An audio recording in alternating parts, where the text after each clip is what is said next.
program for this year, and Mike is going to talk about George Weed and what it was like to be a farmer in the 1880s. We had some diaries of him, and he went through those and came up with a program for us. Okay, thank you, and good evening and welcome. And tonight we want to talk a little bit about history. And when most people talk about history, they tend to focus on extraordinary people doing extraordinary things. People like Columbus, for example, or George Washington, or in our own time, people like President Kennedy or John Glenn. But history really is more average people doing average things, which in the aggregate hopefully improve all of our situations. So tonight we're going to be looking at one very normal, very average person who lived here in Barkhamsted and get an idea of what it was like to be a farmer in Barkhamsted, looking at a very average person. Now the person that we are going to be looking at is George Weed, and we want to just kind of take an idea of what his life was like, and by extension, what the average person's life was like in Barkhamsted. Now, George Weed was born in North Canton, as it happens, in 1835. In 1871, he married a local girl, Antoinette Case, affectionately known as Nettie, and they had a daughter named Lucia. And in 1878, he bought a farm here in Barkhamsted, and there he pursued the life of a typical farmer until he died in 1902. He was buried in North Canton Cemetery. Nothing terribly exciting, just a local farmer living an average farm life. And what brings it to our attention is that he did have one particular habit, common in those days, very rare today. At the end of each day, he made notes in his diary of what the weather had been, what he'd worked on that day, what his experiences had been. And he did this consistently for a number of years. Now, we don't know what happened to all of those diaries, but one way or another, 4 of them for the years 1878, 88, 94, and 96 came to the Barkhamsted Historical Society. Drawing on those diaries, primarily the 1878 and the 1888, we're going to take a look at what life was like for George Weed, and by extension for many, perhaps most, of the local farm families here in the late 19th century. So what do we know about George? Well, George was born in 1835, probably right about where that arrow is, in North Canton, the home of his parents, Stanley Weed and Patty Goddard. This thing is not very good. See that road right about there? That's 179 going through Canton. Here's North Canton up and through here, and that road that goes right across and through there, that's the road down into West Simsbury. So it's an area most of you know, you've gone past it many, many times. So George was born and raised in that area. This is a map from the 1870s of Hartford County, and those nice colored blocks represent school districts. And living in North Canton as he did, he more than likely would have gone to this school. This is the North Canton District School. We don't know much about his education beyond the fact that he had fairly decent handwriting, rather small handwriting, but fairly legible. We know that in the early years he was a member of the Canton Center Congregational Church. And we know that in 1874 he transferred to the North Canton Methodist Church. In the spring of 1878, he purchased for $2,500 a 200-acre farm in Barkhamsted, basically there, just over the town line from North Canton. And here he carried out the typical business of a rural farmer, growing a variety of produce and animals that he sold locally and also to stores in Hartford. So today what I'm going to do is share with you various entries from Wheat's diaries to give you an idea of George in his own words as to what farming was like. Now, one thing to know is that it takes a lot of people to run a farm. Now, we meet one of them here on the first page of the 1881 diary when George says, at home all day, safe, self and Nettie and Lucia, and our helper, Pat McLean. Now, before learning about Pat McLean, notice how George begins the diary entry with a report on the weather. Stormy, snow in the morning, 2 inches, changing to rain by 10 a.m. The weather was always a point of interest to George. And in many, if not most of the diary entries, he will begin by telling you what the weather has been for the prior 24 hours. Now, as to Pat McLean, going back to the 1880 census to kind of get an idea of who he is and where he's from. Pat McLean, in this particular point, was a 31-year-old farmer who was born in Ireland. And he seems to be living with the Wheat family, at least living on the property. And he is listed as their helper. Now, a few days after this entry, on January 3rd, there was a visitor. W.A. Atwater called this a.m. to breakfast and talked till near noon and hired to me at 50 cents per day to begin this noon. So what do we know about W.V. Atwater, other than the fact that he was obviously quite a talker? The 1880 census tells us that his proper name was Washington Atwater, that he was about 30 years old at this time, and that he was a mulatto, that is, part Negro, part white. Digging a little bit deeper, we find in the supplemental schedules for the defective, dependent, and delinquent case classes. This is a listing of people inflicted with various physical and mental limitations. And in this particular report, we find that Atwater is listed among the insane inhabitants of Barkhamsted. More specifically, it appears that he has some form of dementia. You can basically see here's the insane inhabitants listed, and here's Washington Atwater. Can't really read other than it's from Barkhamsted, Litchfield County. Dementia is really all that we know as to what his affliction might have been. Looking through the other diaries, I can tell you that he was a very loyal employee, and that over the 10-15 years covered by his diaries, he remained working for George. In April of that same year, 1888, when George needed more help, he went down to North Canton, getting a certain Frenchy Joe, Henry Matatel, to come work for me. Well, this seems to have worked out, and Henry went down and hired this Henry to come work for him, and he began working the very next day. But notice how George spells the man's name. Initially, he spells it the English way, Henry. After he met him and hired him, though, got to know him, every other one lists him in the French spelling, Henri.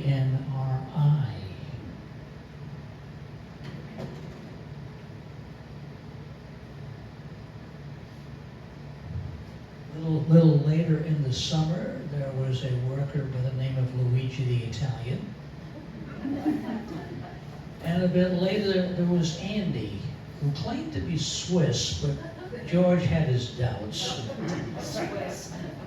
So, at least in this particular Barkhamsted farm, we have a small, diverse, and very multinational workforce.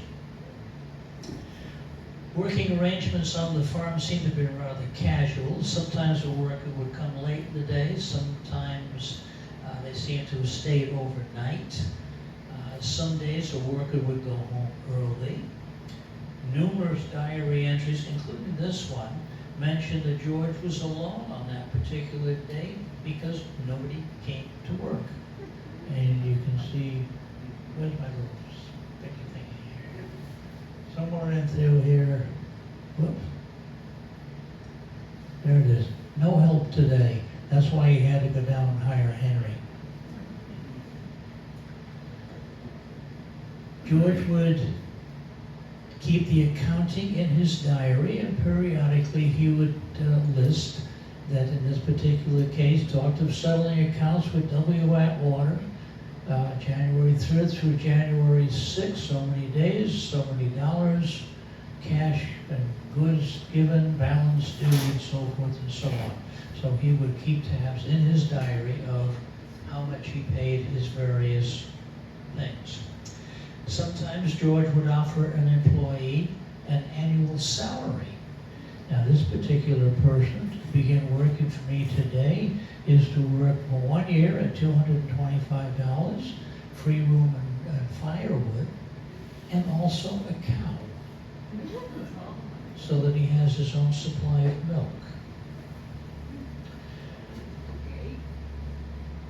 It's unclear exactly where these people would stay or where their family would stay, but there are various references throughout the diary of having shanties on the property, and the assumption is that they would be available for his various workers to stay at. The financial relations between George and his workers are kind of hard to characterize. Sometimes they seem very generous, other times not so much. For example, in this particular day, George had to go down to Collinsville to buy some supplies, and he says that Atwood, wishing to get some new clothes, Sarah went along. But he didn't go for free, because the next day, I keep hitting the wrong button here. Okay, he's going down to Collinsville to get new clothes. Atwater working to pay for carrying him to Collinsville yesterday. So Atwater had to pay for the ride down from Barkhamsted to Collinsville. Owning a farm obviously is a way of life, but it's also a business. You have to make some money. Today, farms tend to specialize, producing a limited range of products that will maximize the profit. The output of farms in previous times was much more varied, and the work needed to produce that output varied not just with the seasons, but from day to day. But it was very definitely year-round work. For example, tobacco. Now, tobacco was once a major crop in this area. The 1880 agricultural census says there were 84 farmers in this general area growing tobacco, especially in the Cherry Brook Valley. Now, you know that tobacco grows in the summer, but processing it takes several months. You probably know that tobacco grows on tall stalks that are cut down at the end of the growing season, and these stalks are then hung up in the barn to dry. Once dry, the individual leaves are cut from the stalks. Stripping is the term, and it is a year-round operation. Now, in this particular point, we're talking about the middle of May, and they are working at tobacco. We three, meaning obviously George and Atwater and Pat, stripping and sorting the tobacco leaves. And the next day also, self, Atwater, and Henry. We worked at tobacco all day. So here's really the beginning of May, and they're working tobacco. This would be a project that they would continue year-round, and therefore processing of tobacco is a year-round operation for local farmers. Now, the farm that George purchased apparently contained an apple orchard. They were probably Baldwin apples. That was the most popular one at that time. And he refers to them as winter apples. And here he's picking winter apples. He's picking these particular ones in October. This is an early harvest, and he's collecting them. Now, winter apples, if stored properly, can be offered for sale year-round, but they have to be properly stored.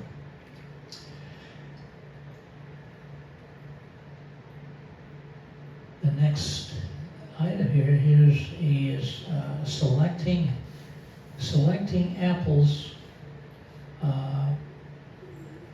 injured more by frost than by rot. So his supply of apples over the winter has been damaged by the frost, but he still has apples that he can sell in April. So again, apple processing is a year-round operation. George also had a small herd of cattle. Animals are income producing, but they're also a big responsibility. You gotta feed them. The hay is all fed out. Stock on hand, 1 horse, 9 cows, rowdies, heifers, 6 yearlings, and 6 calves. All of these to buy food for.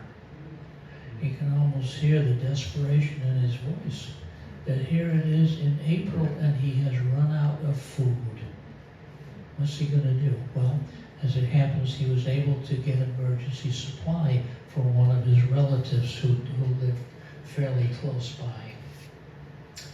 George mentions various newly delivered calves, most of which were immediately designated as candidate for veal. No mention is ever made of bringing in specialized help, such as a veterinarian, to help with delivery, and it's pretty clear that George handled that himself, and it did not always go well. Calf at evening, the E is for evening, from the Latimer heifer, 2 years old, had trouble and a dead calf. Milk was a valuable commodity, and cream even more so, to the point that people would come for it even if they had to walk.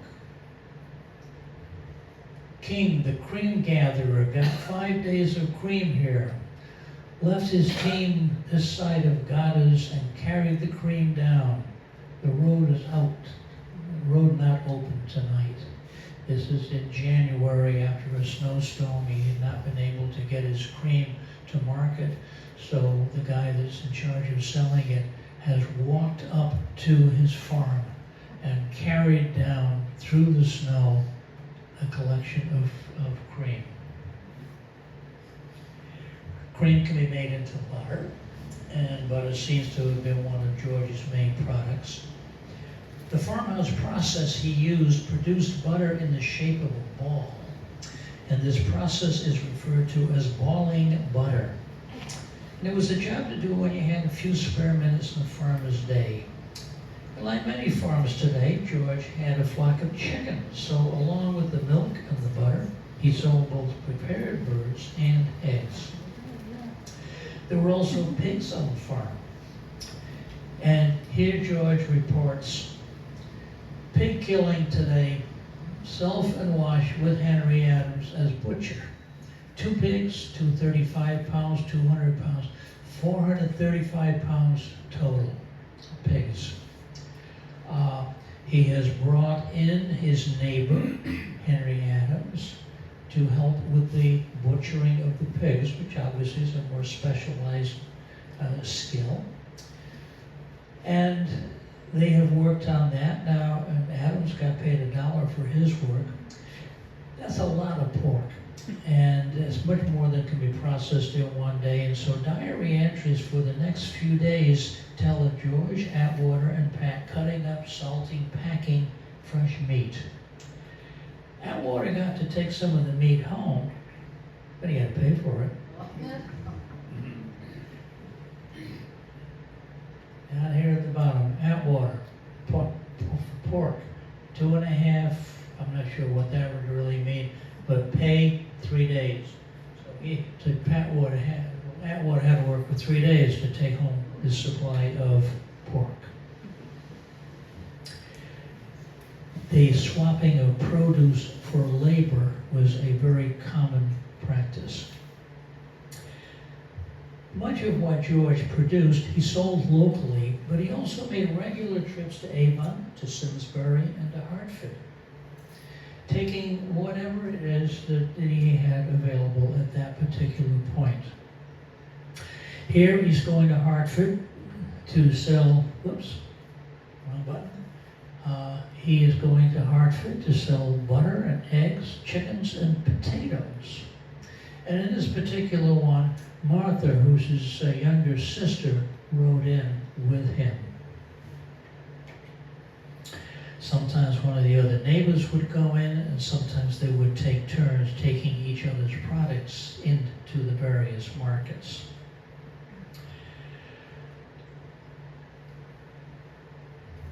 And just so you know, the price of eggs. Where's the eggs? Here we go. 8 dozen eggs, $2. Eat your heart out. And here's the price of potatoes. Not sure what the units would be in through there.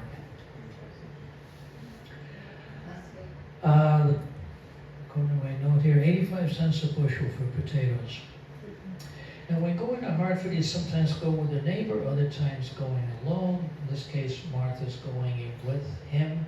And whenever he was doing business, he would make a listing at the bottom of the page of what he had received for income and why, what he had paid, and how much.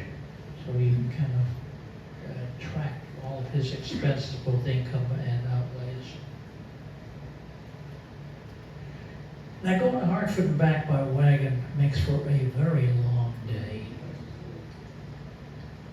And here he talks about going to Hartford, starting about 2:30 in the morning. In other words, 2:30 in the morning. So he's going there so he can be there before 7 a.m.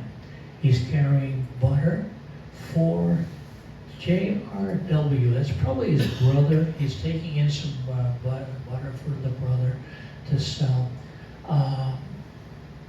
And, some of the other products that he's selling. And again, down here, what he's paying, what he's receiving, and through there. But he goes in starting at 2:30 in the morning. About 10 o'clock when I left Hartford for home, made some stops along the way, and home by about 4 p.m. or later on a frightfully hot day. So that is a long day for him.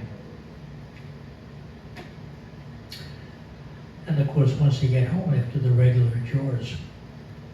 Now in this particular case, he's going in alone, but he's taking this butter for his brother. And presumably the brother will return the favor another day. Now this page is from 1878. And remember that we have 4 diaries, so we can kind of track his activities over a number of years. And I noticed that the trips to Hartford increased from once or twice a month initially to a couple of times a week. The volume of produce that he took in increased significantly, as did the range of products that he carried, suggesting that the farm was becoming more prosperous. And that's a good thing, because he had a teenage daughter. And I noticed that in the 1890s, George would sometimes take Lucia, the daughter, in with him. And when that happens, of course, Hartford with Martha, who's his sister, and Lucia take some products in to sell, but when it comes to paying the bills, outfit for Lucia, dressmaking, $5.60. And Sister Martha, whatever it is that she found she couldn't live with, he had to loan Martha $6. Now, to put this into some kind of a context, he's selling eggs. And at this particular point, when you divide this thing out, the eggs at this point, the dozen eggs at this point are 16 cents. He's now going to pay $5.60. So, all right, so you do the math on that. If a dozen eggs is worth 16 cents, he is going to have to sell 35 dozen eggs in order to raise $5.60. Now, if those eggs were $6 a dozen, like today, and you extrapolate that out, 35 dozen eggs at $6, $210.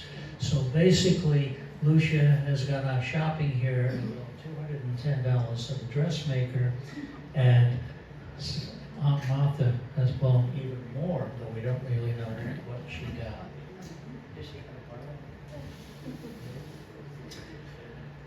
Anyway, the cows produce milk and the veal, and the pigs produce pork, but they also produce a lot of manure. And the collecting and spreading that valuable product seems to have consumed quite a bit of his time. George kept track of all this in his diary of how much he spread on the various fields. So, hauling manure to the north field to the pile, nine loads going to this one. Previously, 3 into the south field. Total to date, 50 loads of manure. So, doing a lot of hauling and spreading in through there. The manure, of course, improves the soil as soon as time for planting new crops. In warm weather, there would be crops that we usually associate with a farm: wheat, oats, corn, tobacco, other crops. But of course, the ground has to be prepared, harrowed, and plowed. Now, if the ground is relatively soft, one horse could pull the plow, but on occasion he had to borrow somebody else's horse. And in this particular case, he is plowing in April, and he had Messenger's old horse with mine. Not a good match.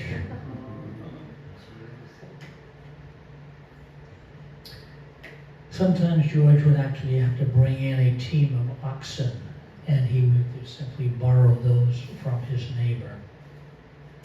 And of course, there was a kitchen garden for Nettie to draw on. Like farmers and gardeners today, George had to deal with bugs.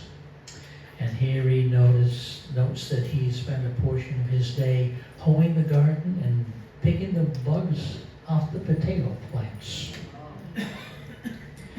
Now, I get the impression that the previous owners of the farm, the Bliss family, had kind of let the place run down a bit, particularly as a result, George and his crew had to spend quite a bit of time and lots of effort mending some fences and establishing others. Now, this border fence situation not only created a lot of work, it also contributed to another problem: wandering livestock. George had to spend a considerable amount of time looking for and retrieving stray animals. Failed to attend church today, looking up strays and looking up stray cows until it was too late for morning services. Other farmers had the same problem, and it was not unusual for George to find a neighbor's livestock in his field.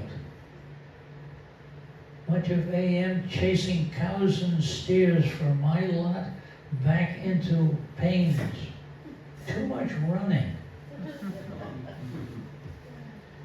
By 1894, in his diary, he reports that he is gradually replacing those old-fashioned wooden fences with the newfangled wire fences. Now, there was one product of George's farm that modern farmers no longer bother with: ice. In the days before refrigeration, every farm and most rural homes had an ice house where, in warm weather, they could store their milk and other perishable foods.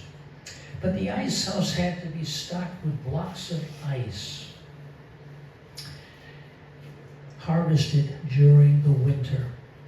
If done properly, the ice would then last through the summer. Now, there seems to have been a pond nearby, and perhaps one dug for just that purpose, where George and his helpers could collect the ice. In early February, Self and Atwater today, we began cutting ice, bringing home 2 loads. Ice is about 26 inches thick.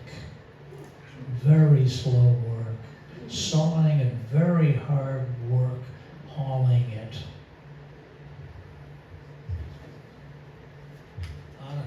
On and off for the next 3 weeks or so, they cut and loaded blocks of ice and took them back to the ice house. And that's tough work. And not everybody can keep up with it. On the 17th of February, George noticed that Atwater had quit early. Alone today, Atwater got home claiming to have a bad headache. Perhaps he was fearing the work in prospect, cutting and hauling ice. Now, clearly, George is not intimidated by either bad weather or hard work.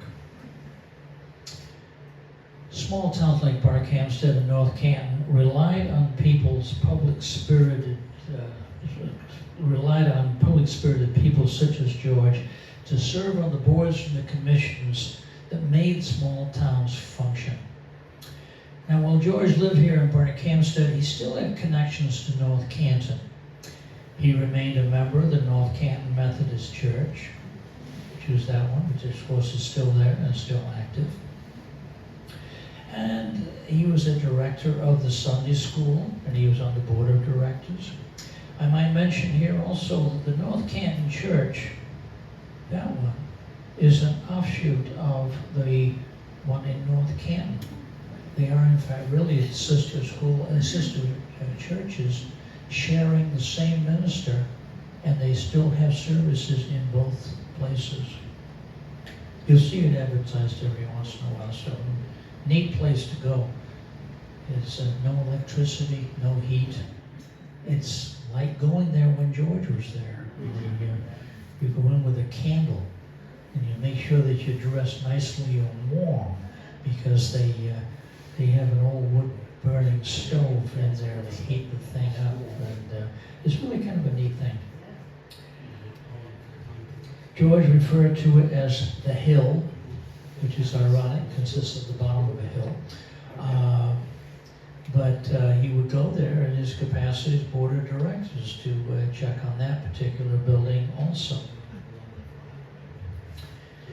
In those days, there was no central board of education, and town government had very little direct control over how the local schools operated. But there was a town-level group called the School Visitors. They approved teacher qualifications. They controlled a very limited amount of state and federal funds, and they could at least make recommendations about school matters. George Weed was a school visitor for Barkhamsted from 1888 to 1892. And the job involved periodically visiting the various schools. I went visiting schools. North Hollow, E.F. Flattery, 17 registered, all present. And then the afternoon, Washington Hills, M. Weed, 9 registered, 8 present. And he would go around to each of the various schools. And Barkhamsted had 12 school districts in those days. Each school handling its own finances, hiring its own teacher, making its own decisions. And on several occasions, George reported driving all the way across Barkhamsted to inspect a school, only to find that the teacher had decided to close school early that day, and the door was locked. As a part of his official report in 1889, George said, "The committees are chosen because the law so requires. Few seek the office. Most men with good reason regard the honor as but partial compensation for the time spent and the trouble connected with the duties of the position. Hence they do as little as convenient. As a result, the first applicant gets the job." I get the impression that George was very much the exception to this particular rule. He took it quite seriously, and he spent quite a lot of time traveling around the town, visiting the schools and making recommendations.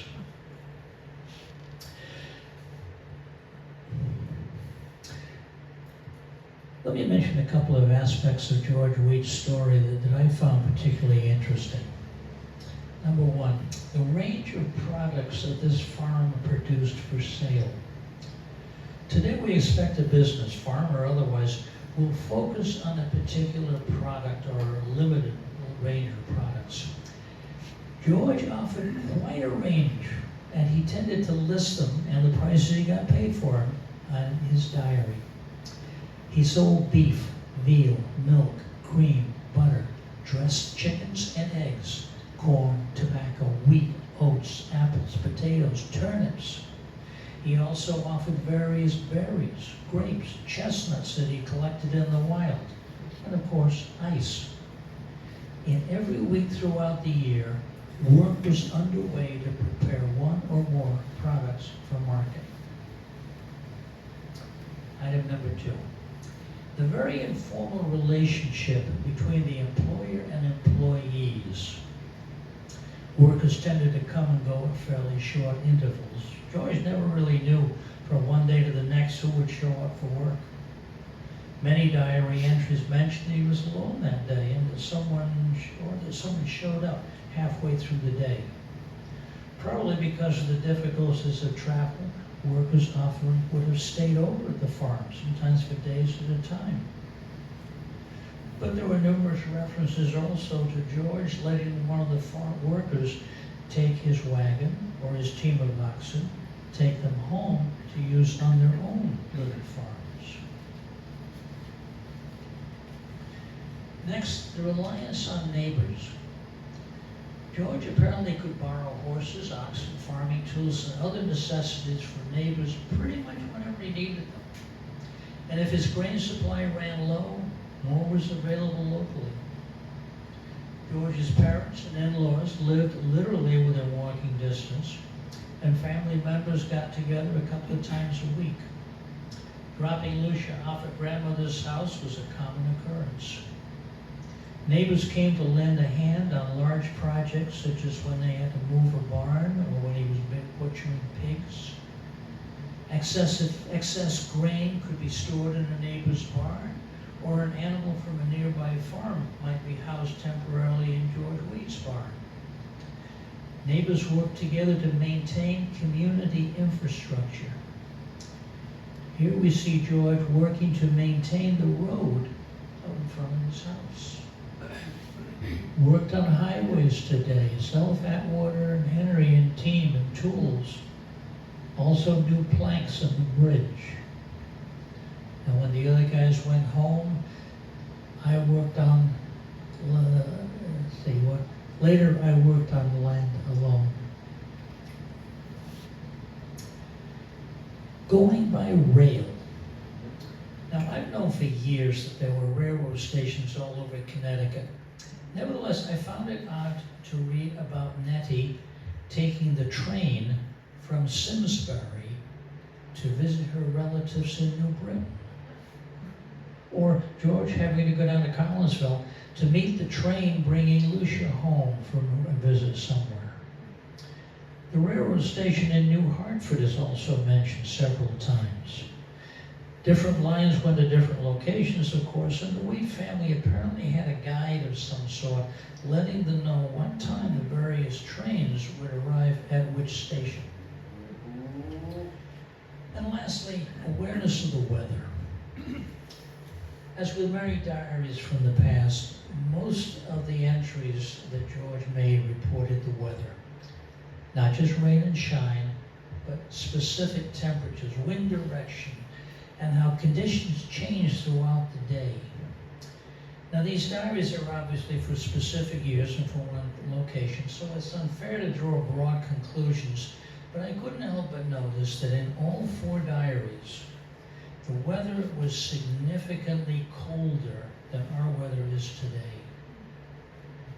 As one who's been known to make a bit of maple syrup in the backyard, I couldn't help but notice when George made the point of saying in early April, good sap weather, freezing nights and thawing days.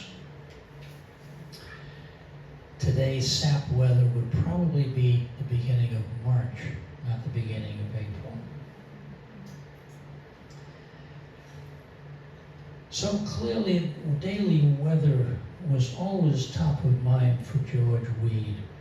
And so I'd like to end the program tonight by sharing with you George's observations as he experienced a truly epic weather event, one that crept up on him almost unnoticed on March the 11th of 1888.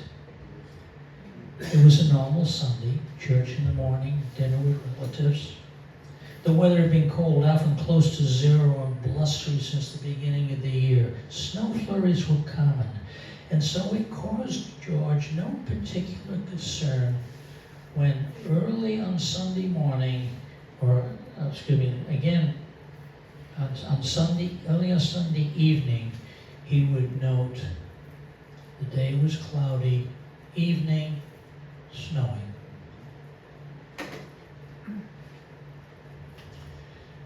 But the snowstorm became much heavier overnight, developing into a blizzard. It continued through the next day, which would be March the 12th. So that on Monday evening, George would write, heavy snowstorm with strong winds from the northwest, all day piling the snow, colder and windier if possible, P and E. PM and evening. Sifting into buildings, worst of any storm of the season. Snow was driven into piles against the side of the barn, making it impossible to open the large doors to let the animals get out to the water tubs outside. And so what he had to do was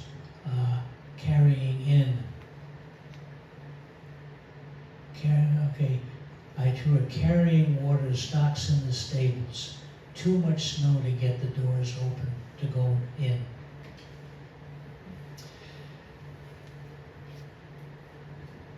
And he described it as altogether the wildest, worst day this winter or any winter in my experience.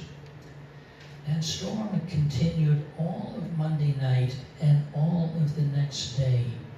By Tuesday night, George would write, a fearful night passed, very high winds, 0 nearly, only 1 above at 7 a.m. today. Snow flying, piling, sifting, drifting, beyond all my imagination. If western blizzards are any worse, show more fury, hang on longer than this eastern one, then deliver me from this evil. By Wednesday night, it was still snowing, but somewhat warmer. And he would say, at home, no callers, no news from the rest of the world. Not fared off yet, but shows some signs pointing that way. There was one little bit of good news.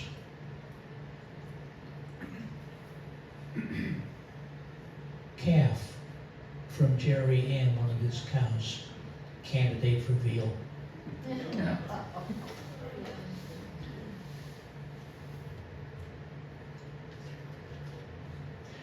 2 more days of intermittent snowfall and hours of digging out would follow. By Sunday the 18th, a full week after the storm began, the weather finally cleared, but the temperature was still barely above 0. George hiked down to see his in-laws for news. Walked, no roads open above gardens.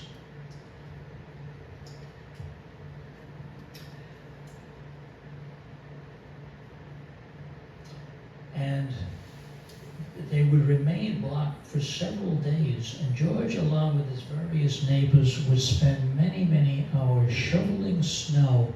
And you can see over here, in the afternoon, we shoveled snow on the road towards Canton, but didn't get the job half finished. He's shoveling snow onto the road, not off it. We often forget that until relatively recently, the only time you got a smooth ride anywhere was when you went by sleigh over packed snow. The storm had brought enormous amounts of snow, but the high winds had caused many bald spots. So public-spirited citizens shoveled snow onto the road to provide their neighbors with a smooth ride. Until near the end of the month, George would have to deal with the enormous snow drifts left by the great storm that for years afterwards would be known as the Blizzard of '88.